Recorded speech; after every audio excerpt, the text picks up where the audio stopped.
అసలు L1 అంటే ఏంటి, ఎలాంటి ప్రైమరీ మెకానిజం అనేది ఇక్కడ చేపట్టబడుతుంది అనేటటువంటి అంశాలు ఒకసారి తెలుసుకునే ప్రయత్నం చేద్దాం. ఇంత క్రితం చెప్పుకున్నటువంటి భూమి చుట్టూతో ఆవరించి ఉన్న కక్షలలోకి ఉపగ్రహాలను పంపిస్తూ ఉన్నాం అనుకున్నాం.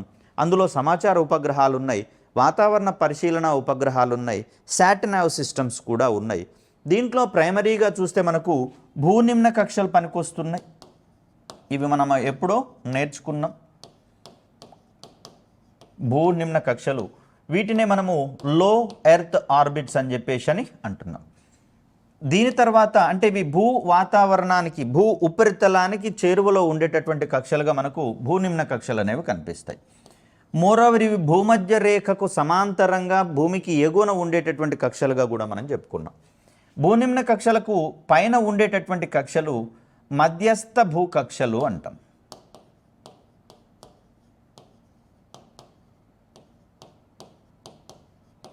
వీటినే మనము మీడియం ఎర్త్ ఆర్బిట్స్గా చెప్పుకున్నాం. వీటి ఎగువన ఉండేటటువంటి కక్షలు భూస్థిర కక్షలు అంటాం. భూస్థిర కక్షలు.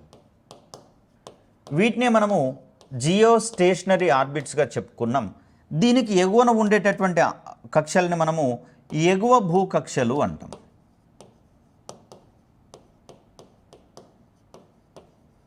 వీటిని HEO హై ఎర్త్ ఆర్బిట్స్గా మనం ఇక్కడ చెప్పుకున్నాం. వీటికి ఎగువన ఉండేటటువంటి కక్షలే మనం ఇప్పుడు చెప్పుకునేటటువంటి లెగ్రాంజియన్ బిందువులు. వీటిని కక్షలు అనడం కంటే ప్రత్యేకమైన బిందువులుగా చెప్తాం.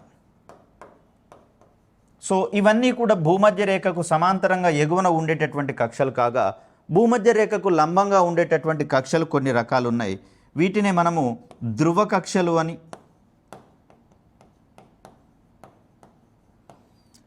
సూర్యానువర్తన ధ్రువ కక్షలని రెండు రకాలు ఉన్నాయి.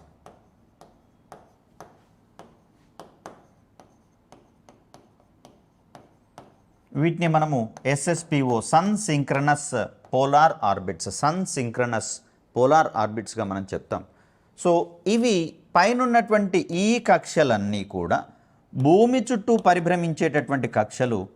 ఇక్కడ లెగ్రాంజియన్ బిందువులు అనేవి రెండు ఖగోళ వస్తువులకు సంబంధించినటువంటి ప్రత్యేకమైనటువంటి బిందువులుగా మనం చెప్తాం. రెండు ఖగోళ వస్తువులను కలిపే సరళ రేఖ మీద ఆవరించి ఉండేటటువంటి ప్రత్యేకమైనటువంటి బిందువులుగా మనకి లెగ్రాంజియన్ బిందువులు అనేవి కనిపిస్తాయి. ఏంటి వీటి యొక్క ప్రత్యేకత అంటే, ఈ రెండు ఖగోళ వస్తువులకు న్యూటన్ గురుత్వాకర్షణ నియమం ప్రకారము వీటికి ద్రవ్యరాశి అధికంగా ఉంటున్నటువంటి సందర్భంలో గురుత్వాకర్షణ బలాలు కూడా ఉంటాయి. కాబట్టి ఈ సందర్భంగా రెండు ఖగోళ వస్తువులు వాటికి చేరువలో ఉండే ఇతర ఖగోళ వస్తువులను ఆకర్షించేటటువంటి ధర్మాన్ని కలిగి ఉంటాయి. మరి ఇలా ఆకర్షించేటటువంటి సందర్భంగా ఏ ఖగోళ వస్తువు యొక్క ఆకర్షణ బలం ఎక్కువగా ఉంటుందో దాని చుట్టూత పరిభ్రమించేటటువంటి కక్షలల్లోకి సదరు వస్తువులు మళ్లించబడతాయి అనేటటువంటి అంశం మనందరికీ తెలిసిందే. కాబట్టే భూమి చుట్టూతో ఉండేటటువంటి కక్షలల్లో భూనిమ్న కక్షలను మనం అధికంగా ఉపయోగించుకుంటున్నాం. మధ్యస్థ భూకక్షలలోకి ప్రపంచవ్యాప్తంగా ఉన్నటువంటి శాటినావ్ వ్యవస్థలన్నీ ఈ ఉపగ్రహ కక్షలలోకి ప్రయోగించబడ్డాయని చెప్పుకున్నాం. భారత్ ఇంకా మధ్యస్థ భూకక్షలను పెద్దగా వాడుతున్న దాఖలాలు లేవు. దీని తర్వాత అత్యధికంగా మనం వాడుతున్నాం, ప్రపంచవ్యాప్తంగా వాడుతున్నటువంటి ఉపగ్రహ కక్షలు భూస్థిర కక్షలు అనేవి చెప్పుకున్నాం. ఎగువ భూకక్షల విషయానికి వచ్చేసరికల్లా దీంట్లోకి గనక మనము ఒక స్థిరమైనటువంటి సేవలు, ప్రత్యేకమైనటువంటి ప్రయోజనాలను కలిగించేటటువంటి ఉపగ్రహాలు గనక ఉంచినట్లయితే ఈ ఎగువ భూకక్షల దగ్గర భూమి యొక్క గురుత్వాకర్షణ శక్తి తక్కువగా ఉంటుంది.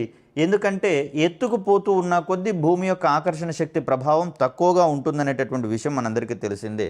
మరి ఈ సందర్భంలో ఈ ఉపగ్రహాల మీద సూర్యుని యొక్క ఆకర్షణ ప్రభావం వల్ల అది కాలక్రమంలో భూమి చుట్టూత పరిభ్రమించేటటువంటి కక్షలను వదిలిపెట్టి సూర్యుని ప్రభావానికి లోనై సూర్యుని చుట్టూత పరిభ్రమించేటటువంటి కక్షలకు మళ్లించబడేటటువంటి అవకాశం ఉంటుంది. మరి ఇక్కడ ఉన్నటువంటి ప్రమాదం లెగ్రాంజియన్ బిందువుల దగ్గర ఉండదా అంటే అబ్సల్యూట్లీ అక్కడ ఉండదు. అదే లెగ్రాంజియన్ బిందువుల యొక్క ప్రత్యేకత. మరి ఇక్కడ ఎందుకు ఎగువకు తీసుకొని పోవాల్సి వస్తుంది, మరి లెగ్రాంజియన్ బిందువులను మనం ఎందుకు క్రైటీరియాగా తీసుకోవాల్సి వస్తుంది అంటే, సహజ సిద్ధంగా భూమి సూర్యుడి నుంచి వికిరణాలను గ్రహిస్తుంది అనేది మనందరికీ తెలిసిందే. భూమి అనే కాదు, ఏ ఇతర ఖగోళ వస్తువులైనా సరే సౌర కుటుంబంలో ఉంటే సూర్యుడి నుంచి శక్తిని గ్రహిస్తుంది, రేడియేషన్ని గ్రహిస్తుంది.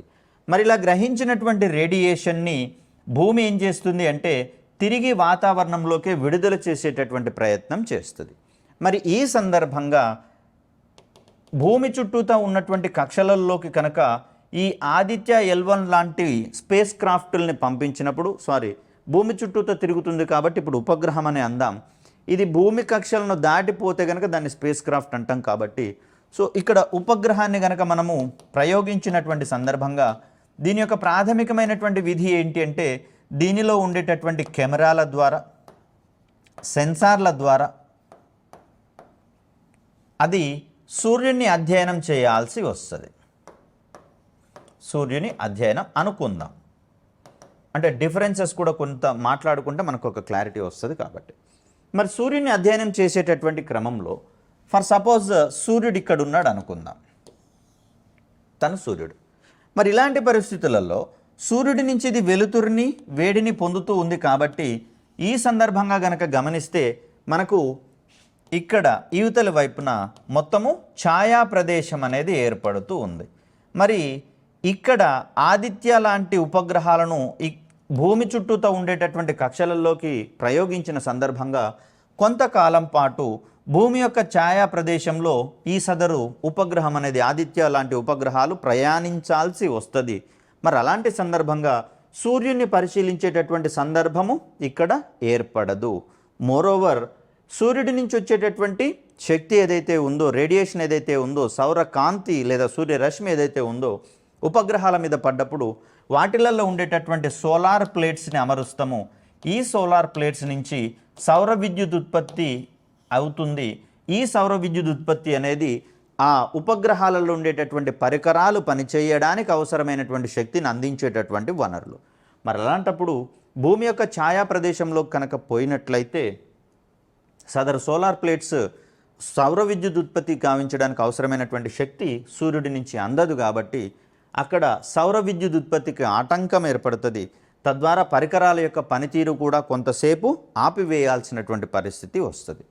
రెండవ విషయం ఏంటంటే ఇది భూమి చుట్టూత పరిభ్రమించేటటువంటి సందర్భంగా ఈ రేడియేషన్ ఏదైతే ఉందో ఆ రేడియేషన్ అనేది దాంట్లోని కెమెరాలు, సెన్సార్ల యొక్క పనితీరుకు ఆటంకంగా మారేటటువంటి అవకాశం ఉంటుంది. ఫర్ ఎగ్జాంపుల్ కనుక మనం గమనిస్తే పగటిపూట నక్షత్రాలను మనం చూడగలుగుతామా అంటే చూడలేని పరిస్థితి. ఎందుకంటే నక్షత్రాల యొక్క కాంతి కంటే సూర్యుని యొక్క కాంతి అధికంగా ఉంటుంది కాబట్టి నక్షత్రాల యొక్క కాంతి మన కంటిని చేరినప్పుడు మాత్రమే మనం వాటిని గమనించడానికి, గుర్తించడానికి అవకాశం ఉంది, చూడడానికి అవకాశం ఉంది. బట్ వాటి యొక్క కాంతిని మన కంటికి చేరకుండా సూర్యుని యొక్క వెలుతురు అడ్డుకుంటుంది కాబట్టి మనం వాటిని చూడలేం. ఎట్ ద సేమ్ టైం రాత్రిపూటైనా మనం పరిశీలించగలుగుతామా అంటే పట్టణ ప్రాంతాల్లో కావచ్చు, గ్రామీణ ప్రాంతాల్లో కావచ్చు, వీధి లైట్ల వెలుతురులో కూర్చొని వాటిని పరిశీలించేటటువంటి క్రమంలో లైట్ల యొక్క వెలుతురు మన కంటిని చేరినప్పుడు నక్షత్రాల యొక్క కాంతి మన కంటిని చేరకుండా అడ్డుకుంటాయి కాబట్టి ఆ సందర్భంగా కూడా మనం నక్షత్రాలను పరిశీలించేటటువంటి అవకాశం ఉండదు. మరి ఎక్కడుంటుంది అవకాశము అంటే పట్టణ ప్రాంతాలకు, వీధి లైట్లకు దూరంగా వెళ్ళి నిర్మానుష్యమైనటువంటి ప్రదేశాలలో ఉన్నట్లయితే వాటిని మనం క్లియర్గా చూడడానికి అవకాశం అనేది ఏర్పడుతుంది. మరి అలాంటి సందర్భంలో సూర్యుడు ఇతర ఖగోళ వస్తువులను కనుక పరిశీలించాల్సినటువంటి పరిస్థితులలో సదరు కెమెరాలు మరియు సెన్సార్లు మొత్తము ఆయా వస్తువుల వైపుకి ఉండాల్సి వస్తుంది నిరంతరము. మరి అలాంటప్పుడు భూమి వెలువరించేటటువంటి ఈ వికిరణాలు ఏవైతే ఉన్నాయో అవి వాటి పరిశీలనకు అడ్డంకిగా మారేటటువంటి అవకాశం ఏర్పడుతుంది. ఆ ప్రత్యేకమైనటువంటి సందర్భాలను, ఇబ్బందికరమైనటువంటి సందర్భాలను నివారించడానికి మన మధ్య ఉన్నటువంటి ఏకైక మార్గము లెగ్రాంజియన్ పాయింట్లుగా చెప్తాం.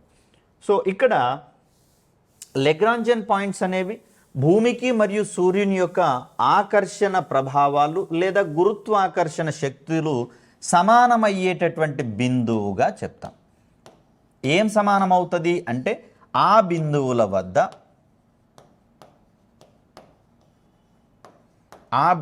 వద్ద భూమి మరియు సూర్యుని యొక్క గురుత్వాకర్షణ శక్తులు సమానం అవుతాయి.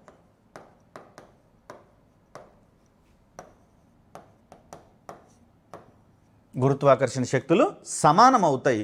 కాబట్టి ఈ బిందువు చుట్టూతనే సదరు స్పేస్ క్రాఫ్ట్లు అనబడేవి నిరంతరం పరిభ్రమించడానికి అవకాశం ఏర్పడుతుంది. ఈ బిందువు దగ్గర ఉండేటటువంటి కక్షని మనం ఒక హోలో కక్షగా చెప్తాం.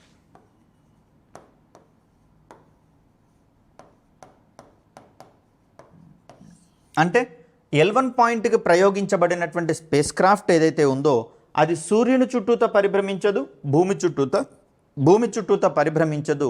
ఈ రెండిటి చుట్ట పరిభ్రమించడానికి బదులుగా ఈ ప్రత్యేకమైనటువంటి బిందువు చుట్టూత ఉండేటటువంటి హోలో కక్షలో అది పరిభ్రమించేటటువంటి ప్రయత్నం చేస్తుంది.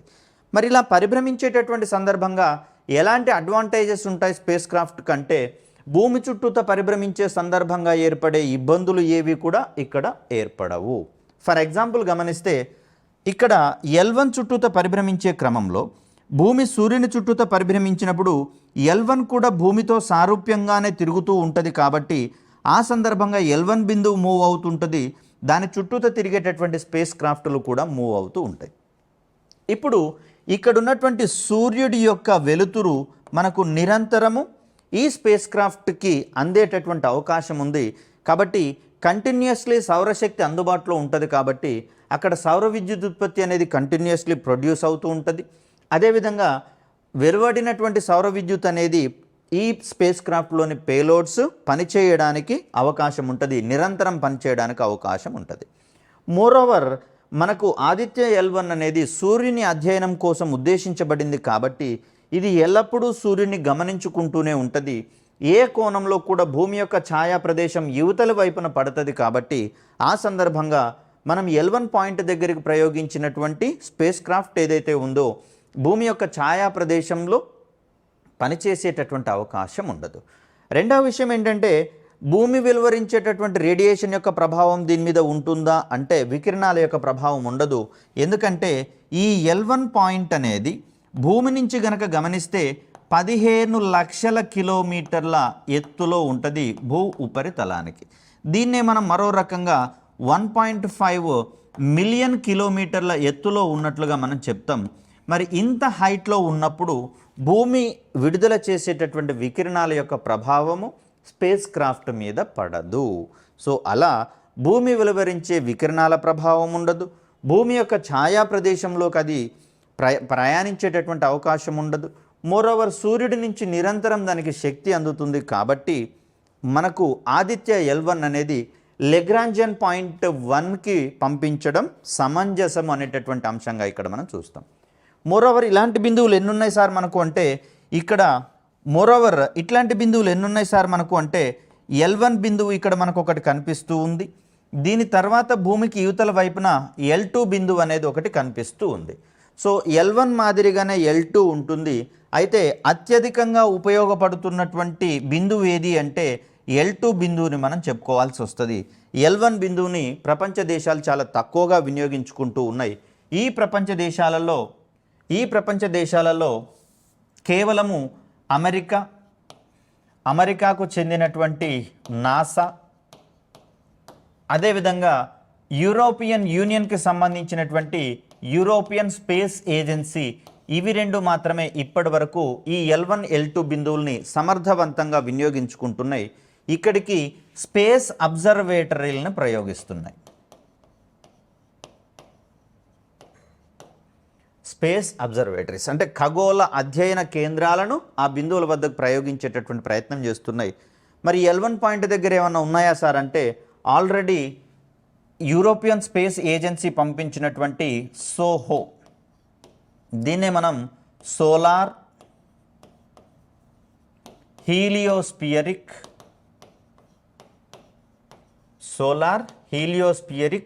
అబ్జర్వేటరీగా చెప్తాం. దీనిని యూరోపియన్ స్పేస్ ఏజెన్సీ అనేది ఆల్రెడీ పంపించింది. దీనితో పాటుగా యూరోపియన్ స్పేస్ ఏజెన్సీనే పంపించినటువంటి లీసా పాత్ ఫైండర్ అనేటటువంటి స్పేస్ అబ్జర్వేటరీ ఇప్పటికే L1 దగ్గర ఉన్నాయి. ఆదిత్య L1 అనేది L1 పాయింట్ వద్దకు ప్రయోగించినటువంటి మూడవ స్పేస్ క్రాఫ్ట్ అవుతుంది L1 పాయింట్ ఆఫ్ వ్యూలో కనుక గమనిస్తే. L2 విషయానికి వచ్చేసరికి అక్కడ యూక్లిడ్ అని గయియా అనేటటువంటి స్పేస్ అబ్జర్వేటరీ ఇవన్నీ ప్లాంక్ అనేటటువంటి స్పేస్ అబ్జర్వేటరీస్ ఆల్రెడీ L2 దగ్గరికి ప్రయోగించబడ్డాయి. మరికొన్ని స్పేస్ అబ్జర్వేటరీస్ కూడా L2 వద్దకు ప్రయోగించేటటువంటి అవకాశాలు ఉన్నాయి. భవిష్యత్తులో అవన్నీ కూడా ఖగోళ అన్వేషణ కోసం ఉద్దేశించబడేవి, సూర్యుని అధ్యయనం కోసం ఉద్దేశించబడినవి కావు. సో ఇప్పుడు L1 పాయింట్ దేనికి ఉద్దేశించబడింది అని మనం ప్రాథమికంగా అడిగినప్పుడు ఇవి కేవలము సూర్యుని అధ్యయనం చేసేటటువంటి స్పేస్ అబ్జర్వేటరీస్గా మనం అక్కడ చెప్పాల్సి ఉంటుంది. సో L1 బిందువు దీనికి సంబంధించినటువంటి అంశం. ఇక్కడ మనకు L3 అనేది కూడా కనిపిస్తూ ఉంది. సో ఇక్కడ మనకు L3 అనేటటువంటి మరొక లెగ్రాంజియన్ బిందువు కనిపిస్తూ ఉంది. ఇక్కడ L4 మరియు L5 అనేటటువంటి లెగ్రాంజియన్ బిందువులు మనకు కనిపిస్తూ ఉన్నాయి. ముఖ్యంగా చెప్పాలంటే అత్యధికంగా వినియోగించబడుతున్నటువంటి లెగ్రాంజియన్ బిందువులు ఏవి అంటే మనం L1 మరియు L2లకు సంబంధించి చెప్తాం. L3, L4, L5లోని పెద్దగా ఉపయోగంలో లేనటువంటి లెగ్రాంజియన్ బిందువులు. అయినా సరే ఈ బిందువుల దగ్గర కూడా భూమి మరియు సూర్యుల యొక్క ఆకర్షణ ప్రభావాలు సమానంగా అయ్యేటటువంటి అవకాశం ఉంటుంది. కాబట్టి ఫలితంగా ఏ ఒక్కరి ఆకర్షణ ప్రభావానికో లోనై వాటి చుట్టూతా తిరిగేటటువంటి పరిస్థితులలో కాకుండా ఆ బిందువులకే పరిమితమై ఉండేటటువంటి కక్షల చుట్టూతా అవి తిరిగేటటువంటి ప్రయత్నం చేస్తాయి. తద్వారా నిరంతర అన్వేషణ అనేది ఇక్కడ పాసిబుల్ అవుతుంది. ఎలాంటి ఇబ్బందులు ఉండవు. భూమి చుట్టూతో ఉండేటటువంటి కక్షలలో పరిభ్రమించే ఉపగ్రహాలకు ఉండే ఇబ్బందులు ఇక్కడ ఉండవు. కాబట్టి భారత్ కూడా ఆదిత్య L1 అనేటటువంటి లెగ్రాంజియన్ బిందువుకి ప్రయోగించేటటువంటి ప్రయత్నం చేస్తుంది. మరి ఇలా ప్రయోగించేటటువంటి సందర్భంగా ఆదిత్య L1 యొక్క ప్రయాణ పథం ఏ విధంగా ఉండబోతోంది అంటే మొదటగా దీనిని సెప్టెంబర్ 2న PSLV C57 ద్వారా, ఇది PSLV యొక్క ఎక్సెల్ రూపం సార్, ఎక్సెల్ రూపంలో ఉన్నటువంటి PSLV వాహక నౌకను దీనికోసం ఉద్దేశించబడింది. సో PSLV C57 ద్వారా తిరుపతి జిల్లాలో ఉన్నటువంటి సతీష్ ధావన్ అంతరిక్ష కేంద్రము, దీన్నే గతంలో అయితే శ్రీహరికోట హై ఆల్టిట్యూడ్ రేంజ్ అనేటటువంటి పదంతో పిలిచేవాళ్ళం, అనే పేరుతో పిలిచేవాళ్ళం. ప్రస్తుతం కాన్ఫ్లిక్ట్స్ ఏమీ లేకుండా రెండిటిని కూడా కంబైన్డ్గా వాడుతున్నారు. SDSC షార్ కేంద్రం నుంచి దీన్ని ప్రయోగించడం అనేది జరిగింది PSLV C57 ద్వారా. మరి ఇలా ప్రయోగించినటువంటి సందర్భంగా దీనిని కేవలము మొదటగా చూస్తే బదిలీ కక్షలలో ప్రయోగించడం. సో ఈ బదిలీ కక్ష వరకు ప్రయోగించేటటువంటి ప్రాథమిక విధి ఎవరిది అంటే SDSC కేంద్రానికి సంబంధించినటువంటి ప్రాథమికమైనటువంటి విధిగా చెప్తాం. సో ఇది 235 కిలోమీటర్ల పెరిగి 235 కిలోమీటర్ల పెరిగి అంటే భూమికి ఆ కక్షలో పరిభ్రమించేటటువంటి ఆదిత్య L1కి మధ్యలో ఉండేటటువంటి కనిష్ట దూరాన్ని పెరిగి అంటాం. అదేవిధంగా 19,500 కిలోమీటర్ల అపోగి అంటే ఆదిత్యకు భూమికి మధ్యలో ఉండేటటువంటి గరిష్ట దూరము. ఈ కక్షలోకి తొలుత సెప్టెంబర్ 2న మన PSLV C57 వాహక నౌక ఆదిత్య L1ను ఈ కక్షలో విడిచిపెట్టడం అనేది జరిగింది సెప్టెంబర్ 2న. దీని తర్వాత 4 సార్లు కక్షా పెంపు చర్య కార్యక్రమాలు చేపట్టబడ్డాయి. ఎప్పుడెప్పుడు అంటే సెప్టెంబర్ 3న మొదటిసారి, అదేవిధంగా సెప్టెంబర్ 5న రెండవసారి, 10వ తేదీన మూడవసారి, 15వ తేదీన 4వసారి కక్షా పెంపు చర్య కార్యక్రమాలు చేపట్టబడ్డాయి. ఫైనల్గా చేపట్టబడినటువంటి చివరి కక్షా పెంపు చర్య కార్యక్రమంలో ఇది సుమారుగా భూ ఉపరితలానికి 1,21,000 కిలోమీటర్ల ఎత్తులో ఉండేటటువంటి కక్షలోకి మళ్లించడం అనేది జరిగింది. అంటే దాని యొక్క అపోగిని క్రమక్రమంగా పెంచుకుంటూ భూమి యొక్క గురుత్వాకర్షణ శక్తిని ఆధారంగా చేసుకొని చివరి కక్షా పెంపు చర్య కార్యక్రమం అనేది ఏదైతే ఉందో దీన్ని సెప్టెంబర్ 19న చేపట్టడం జరిగింది. ఈ సెప్టెంబర్ 19న చేపట్టినటువంటి చివరి కక్షా పెంపు చర్య కార్యక్రమం ఏదైతే ఉందో దీని ఫలితంగా స్పేస్ క్రాఫ్ట్ భూమి చుట్టూత పరిభ్రమించేటటువంటి కక్షను వదిలి లెగ్రాంజియన్ బిందువు వైపుకు ప్రయాణించేటటువంటి పథాన్ని అనుసరిస్తూ ఉంటుంది. సుమారుగా ఇది భూకక్షల నుంచి లెగ్రాంజియన్ బిందువుకి చేరుకోవడానికి 4 నెలల కాలం పడుతుందని అంచనా. ఎందుకు సార్ మరింత సుదీర్ఘ సమయం పడుతుంది అంటే, మన దగ్గర ఉన్నటువంటి వాహక నౌకల యొక్క శక్తి తక్కువగా ఉండడం, అదేవిధంగా చూస్తే ఇక్కడ ఆదిత్య L1 యొక్క బరువును గనక మనం గమనిస్తే 1475 కేజీలు అని చెప్పేసి అని ఉంది. రఫ్గా దీన్ని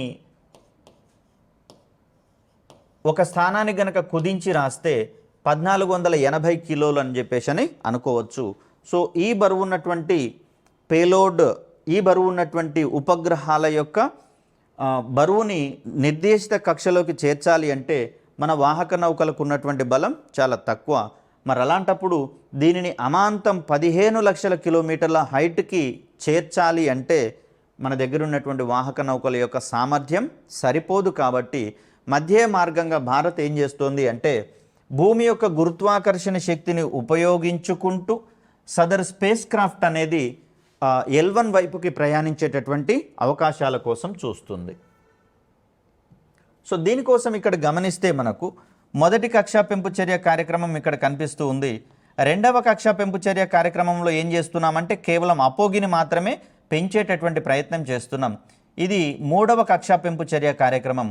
నాలుగవ కక్షా పెంపు చర్య కార్యక్రమం అనేది ఇలా కనిపిస్తూ ఉంది. సో ఇక్కడ అపోగి అనేది మనకు పెరుగుతూ ఉన్నట్లుగా మనం గమనించవచ్చు. చివరిది సెప్టెంబర్ 19న చేపట్టినటువంటి మరొక కక్షా పెంపు చర్య కార్యక్రమంలో భాగంగా ఇది భూమి చుట్టూతా పరిభ్రమించేటటువంటి కక్షలను వదిలిపెట్టి ఈ పథాన్ని అనుసరించేటటువంటి ప్రయత్నం చేస్తుంది. సో ఇక్కడ మనకు L1 బిందువు అనేది ఉంది. దీని తర్వాత 4 నెలల సుదీర్ఘకాలం తర్వాత ఇది L1 వైపుకి ప్రయాణించబడి L1 చుట్టూతో ఉండేటటువంటి కక్షలోకి మళ్లించబడుతుంది. మనకు సూర్యుడు అనేవాడు ఈ డైరెక్షన్లో ఉండేటటువంటి ప్రయత్నం చేస్తాడు. అలా L1 చుట్టూతో పరిభ్రమించేటటువంటి క్రమంలో అది నిరంతరం సూర్యుని వైపుకే ఉంటుంది. కాబట్టి సూర్యునికి సంబంధించినటువంటి అధ్యయనాలను చేపట్టేటటువంటి ప్రయత్నం చేస్తుంది. ఇక్కడ మనం గమనిస్తే ఇక్కడి వరకు భూమి యొక్క ఆకర్షణ ప్రభావం అనేది ఉంటుంది. సో ఎప్పుడైతే సెప్టెంబర్ 19న స్పేస్ క్రాఫ్ట్లో ఉన్నటువంటి లిక్విడ్ అపోగి మోటార్ గురించి మనందరికీ తెలిసిందే. దాంట్లో ఉన్నటువంటి లిక్విడ్ అపోగి మోటార్ లేదా ల్యామ్ అనేటటువంటి పదంతో చెప్తాం. ఈ ల్యామ్ని మండించినప్పుడు ఏర్పడేటటువంటి అదనపు ఒత్తిడితోటి, అదేవిధంగా కక్షలో పరిభ్రమిస్తూ ఉంటుంది కాబట్టి కక్షా వేగం అనేది కూడా దానికి ఉంటుంది. కాబట్టి ఆ వేగాన్ని ప్లస్ ల్యామ్ని మరొకసారి మండించడం ద్వారా వచ్చినటువంటి ఒత్తిడిని ఉపయోగించుకొని అది భూమి చుట్టూతా పరిభ్రమించే కక్షలను వదిలే ప్రయత్నం చేస్తుంది. ఈ మెథడాలజీని మనము స్లింగ్ షాట్ మెథడ్ అంటాం. అంటే వడిసెల లేదా గుల్లేర్ అనేటటువంటిది మనకు తెలిసిందే. రెండు పంగ మాదిరిగా ఉండేటటువంటి కర్రలో రబ్బర్ని కట్టి ఆ రబ్బర్లో ఒక రాయిని అమర్చి లాగి వదిలినప్పుడు ఈ రబ్బర్ బ్యాండ్కి, రబ్బర్ పట్టీకి ఉండేటటువంటి టెన్షన్ బలాలు, తన్యతా బలాలు అనేవి రాయికి అమితమైనటువంటి వేగాన్ని అందించేటటువంటి ప్రయత్నం చేస్తాయి. ఎలా అయితే రాయి అమితమైనటువంటి వేగంతో ప్రయాణిస్తుందో ఇన్ ద సేమ్ మేనర్ మనకు స్పేస్ క్రాఫ్ట్ అనేది భూమి చుట్టూతో ఉండేటటువంటి కక్షలను వదిలిపెట్టి L1 వైపుకు ప్రయాణించేటటువంటి పథంలోకి మళ్లించబడుతుంది. తద్వారా భూమి యొక్క ఆకర్షణ ప్రభావాన్ని దాటుకొని సమర్థవంతంగా దానికి L1 వైపుకు ప్రయాణించేటటువంటి బలం అనేది చేకూరడం జరుగుతుంది. సో దీని తర్వాత అది ప్రయాణించేటటువంటి సందర్భంలో L1 దగ్గరికి వచ్చిన తర్వాత అది భూమి యొక్క ఆకర్షణ ప్రభావానికి లోను కాదు, సూర్యుని యొక్క ఆకర్షణ ప్రభావానికి లోను కాదు. కాబట్టి ఈ కక్షలోనే స్థిరంగా పరిభ్రమించేటటువంటి ప్రయత్నం చేస్తుంది. సో ఇది మనకు ఆదిత్య L1కి సంబంధించినటువంటి కొంత ప్రాథమికమైనటువంటి సమాచారం.